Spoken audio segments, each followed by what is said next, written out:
Assalamualaikum warahmatullahi wabarakatuh. Kita lanjut ya materi kita tentang pendapatan nasional dengan fungsi konsumsi, tabungan, dan investasi. Selalu semangat belajar di channel Ekonomi Asik bersama saya, Susi Nopalina.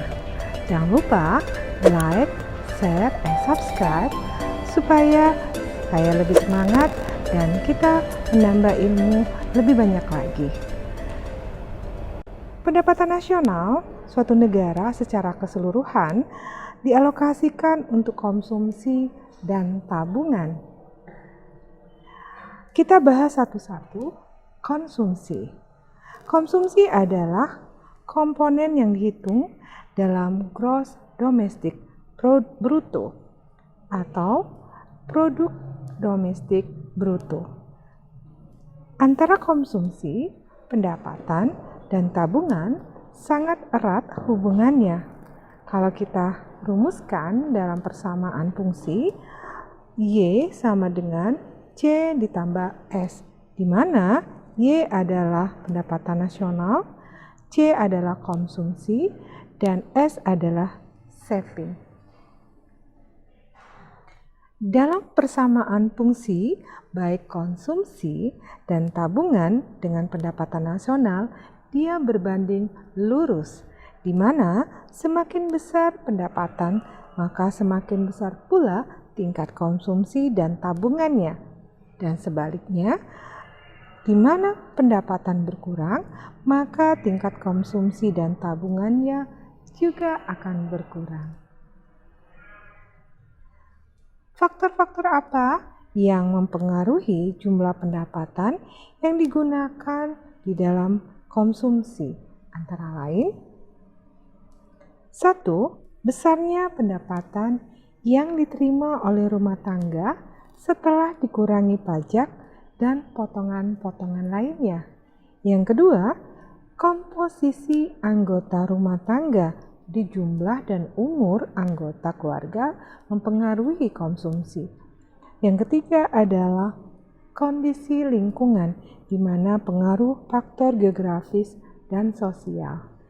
Yang keempat, perkiraan di masa depan, misalnya perkiraan mengenai kenaikan atau penurunan harga-harga barang dan jasa. Faktor-faktor yang mempengaruhi pendapatan yang digunakan untuk ditabung antara lain, yang pertama adalah besarnya pendapatan yang diterima oleh rumah tangga setelah dikurangi dengan pengeluaran untuk konsumsi. Yang kedua, tingkat bunga. Kenaikan tingkat bunga akan meningkatkan kecenderungan untuk menabung dan berinvestasi. Ketiga, keinginan hal-hal yang tidak terduga di masa depan. Apabila tabungan berjumlah cukup besar, maka akan digunakan untuk kegiatan menghasilkan kembali barang dan jasa yang diperlukan oleh konsumen. Dengan kata lain, tabungan akan digunakan untuk melakukan kegiatan investasi. Faktor-faktor yang mempengaruhi besarnya investasi kita perhatikan di sini adalah tingkat bunga. Kenaikan tingkat bunga akan mengurangi keinginan untuk berinvestasi dan sebaliknya. Kedua adalah jumlah permintaan. Semakin besar jumlah permintaan konsumen terhadap barang dan jasa, keinginan untuk melakukan investasi juga semakin besar. Dan yang ketiga adalah perkembangan teknologi. Kemajuan teknologi juga akan meningkatkan dalam berinvestasi, karena teknologi yang maju akan mengurangi biaya produksi dan meningkatkan jumlah keuntungan. Mari kita bahas satu-satu fungsi konsumsi. Fungsi konsumsi ini dijelaskan antara hubungan konsumsi dengan pendapatan nasional. Kalau dibuat fungsi konsumsinya, C sama dengan C0 ditambah CY. Ada lagi istilahnya adalah C0 ini adalah A ditambah BY, di mana C0 atau A adalah konsumsi otonom, B atau CY adalah tambahan konsumsi karena ada tambahan pendapatan, tapi lebih dikenal dengan MPC. C0 adalah konsumsi otonom, menunjukkan besarnya konsumsi nasional pada pendapatan nasionalnya 0. Walaupun pendapatan nasional 0, masih melakukan kegiatan konsumsi, maka disebut dengan konsumsi otonom. Kalau di grafik, C0 ini merupakan penggal kurva konsumsi pada sumbu vertikal. C0 juga dapat dicari dengan rata-rata konsumsi dikurangkan dengan MPC, kita kalikan dengan Y. APC adalah average propensity to consume, adalah hasrat konsumsi rata-rata. Jadi kalau untuk mencari APC, konsumsi kita bagi dengan pendapatan. Jadi nilainya dia bisa 0, ya, bisa juga.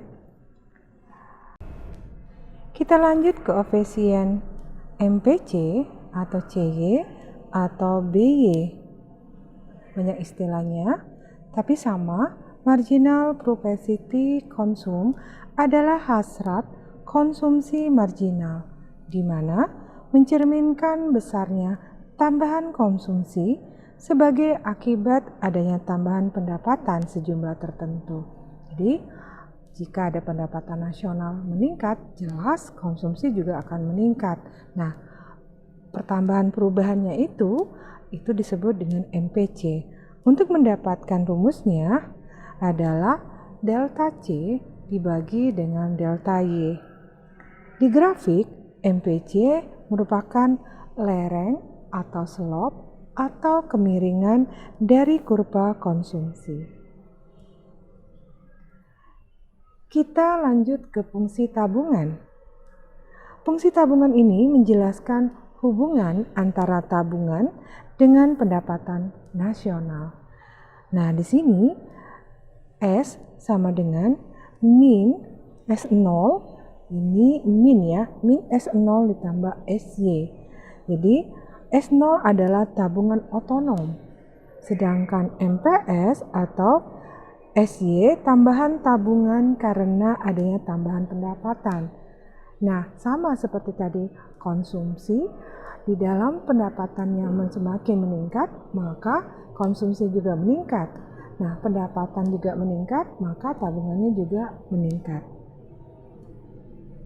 Untuk mendapatkan MPS, dapatnya adalah delta S per delta Y.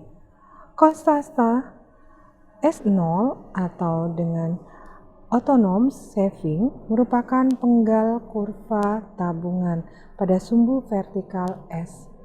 Koefisien SY atau marginal propensity to save merupakan besarannya kenaikan tambahan pendapatan yang akan ditabung akibat kenaikan pendapatan disposable.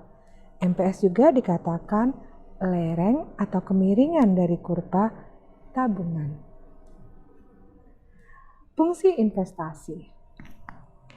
Investasi merupakan pengeluaran untuk kegiatan produksi dengan harapan memperoleh keuntungan. Besarnya investasi dipengaruhi oleh tingkat suku bunga, tingkat ekspektasi keuntungan, dan ramalan keadaan. Maka untuk mendapatkan rumus investasi, Y sama dengan C ditambah I, di mana I adalah investasi. Dia sama dengan S sama dengan I.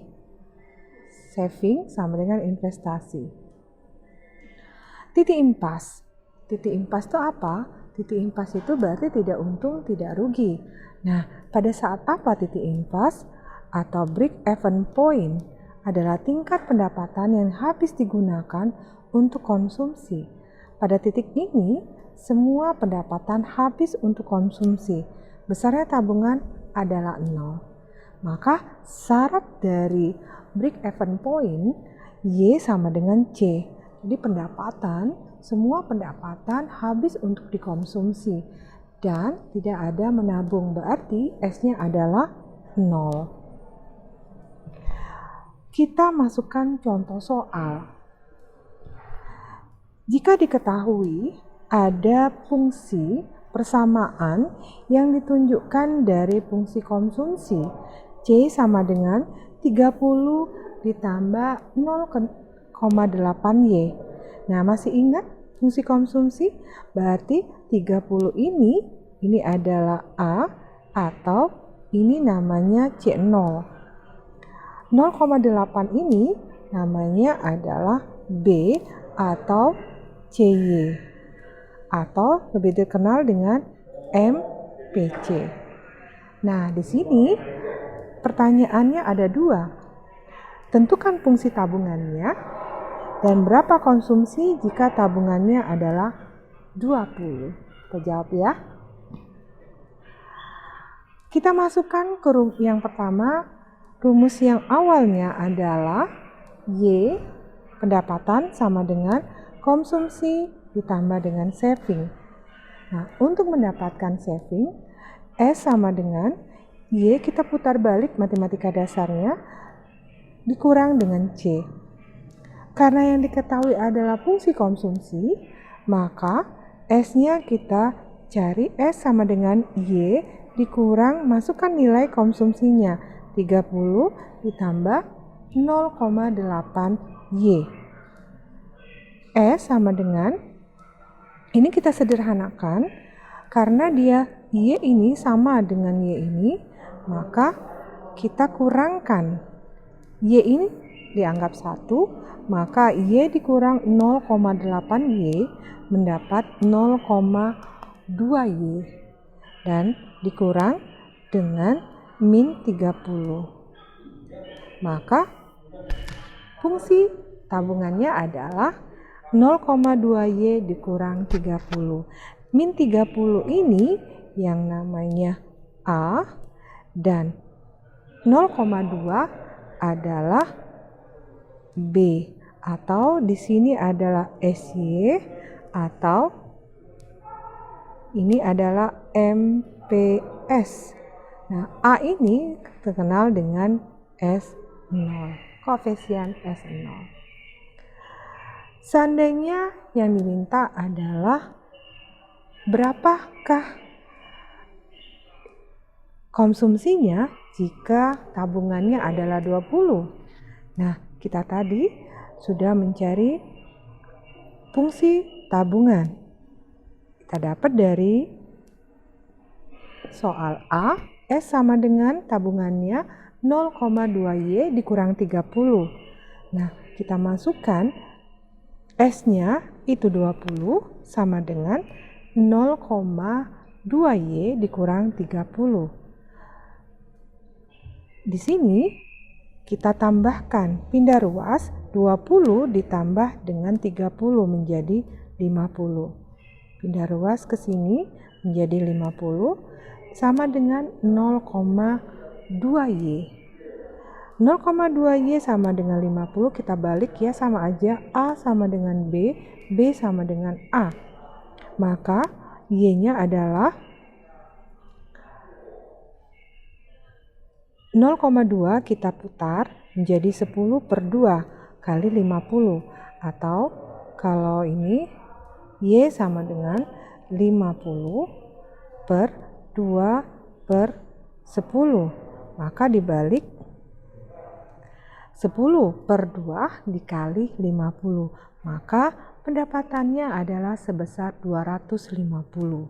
Setelah kita mendapatkan pendapatannya 250, maka kita masukkan kembali konsumsinya. Konsumsinya sama dengan Y-nya sebesar 250 dan S-nya sebesar 20. Maka konsumsinya sebesar 230. Kita lanjut ke contoh soal 2, di mana contoh soal 2 ini ada angka MPC sebesar suatu negara 0,60 dan konsumsi minimumnya adalah 120. Di sini ada multiple choice-nya. Saya ambil soal SBM PTN IPS tahun 2014. Yuk kita cari dulu. Diketahui MPC-nya adalah 0,60, konsumsi minimumnya 120, atau ini C0 atau ini A. Maka kita masukkan ke fungsi konsumsi, A-nya tadi 120 dan MPC atau B ini 0,60. Maka fungsi konsumsinya adalah C sama dengan 120 ditambah 0,60Y.